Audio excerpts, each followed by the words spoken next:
முக்கிய செய்தி புதுக்கோட்டை வடகாடு மாரியம்மன் கோவில் திருவிழா விவகாரம். சிசிடிவி காட்சிகளை சமர்ப்பிக்க உத்தரவு பிறப்பிக்கப்பட்டிருக்கிறது. இது தொடர்பான விவரங்களை வழங்குவதற்காக நமது செய்தியாளர் சையது நிஜாமுதீன் இணைப்பில் இணைக்கிறார். சையது நிஜாமுதீன், வடகாடு மாரியம்மன் கோவில் விவகாரம் தொடர்பாக சிசிடிவி காட்சிகளை சமர்ப்பிக்க வேண்டும் என்று நீதிமன்றம் உத்தரவு பிறப்பித்திருக்கிறது. இது தொடர்பான விவரங்களை பதிவு பண்ணுங்கள்.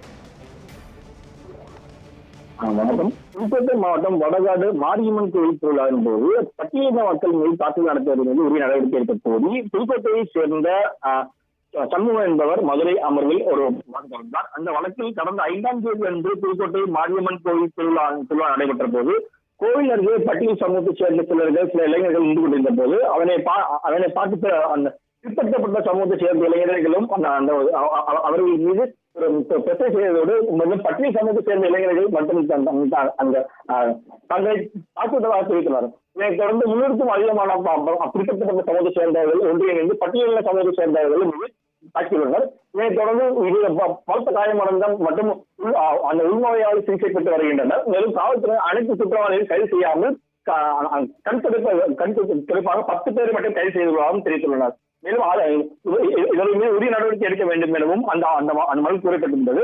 இந்த வழக்கானது நீதிபதிகள் வேலுமுருகன் மற்றும் கே ராமகிருஷ்ணன் அவர்கள் முன்பு விசாரணைக்கு வந்தபோது இந்த வழக்கு தொடர்பாக புதுக்கோட்டை மாவட்ட ஆட்சியர் மற்றும் காவல் கண்காணிப்பாளர் மற்றும் மத்திய மக்கள் ஐஜி ஆகியோர் நேரில் ஆஜராகியிருந்தனர். மேலும் அப்போது அரசு ஆஜரான வழக்கறிஞர்கள் பாதிக்கப்பட்டவரோட அனைவருக்கும் தற்போது இடைக்கால நிவாரணமாக 8.2 லட்சம் ரூபாய் வழங்கப்பட்டுள்ளதாகவும் மேலும் வீடு சேதமடைந்தவர்களுக்கு கனவு இல்லத்திற்கு கீழ் வீடு கட்டியதற்கு கொடுக்கப்படும் எனவும் தெரிவித்துள்ளனர். மேலும் நேற்றைய தினம் அமைதி பேச்சுவார்த்தை நடத்தப்பட்ட நிலையில் ஒரு சுமூகமான பேச்சுவார்த்தை நடத்தப்பட்டுள்ளதாகவும் தெரிவித்துள்ளனர். மேலும் இந்த விவகாரம் தொடர்பாக பொறுத்தவரை கோவிலுக்கு அருகே உள்ள அரசு புறம்போக்கு நிலத்தில் மட்டுமே யார் அதிகாரம் செலுத்துவது மட்டுமே இந்த பிரச்சனைகளும் தெரிவித்துள்ளனர். மேலும் போதை காவல்துறை தற்போது பாதுகாப்பு உள்ளதாகவும் அரசு தரப்பு தெரிவிக்கப்பட்டுள்ளது.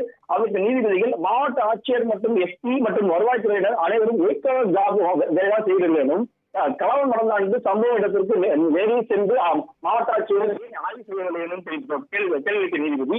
மேலும் இந்த வழக்கு தொடர்பாக மே 4ஆம் தேதி முதல் 7ஆம் தேதி வரையிலான கோவில் மற்றும் பிரச்சனை நடந்த இடத்தில் சிசிடிவி காட்சிகளை நீதிமன்றம் சமர்ப்பிக்க வேண்டும் எனவும் உத்தரவிட்டு இந்த வழக்கை ஒத்திவைத்துள்ளார். விவரங்களுக்கு நன்றி சையது நிஜாமுதீன்.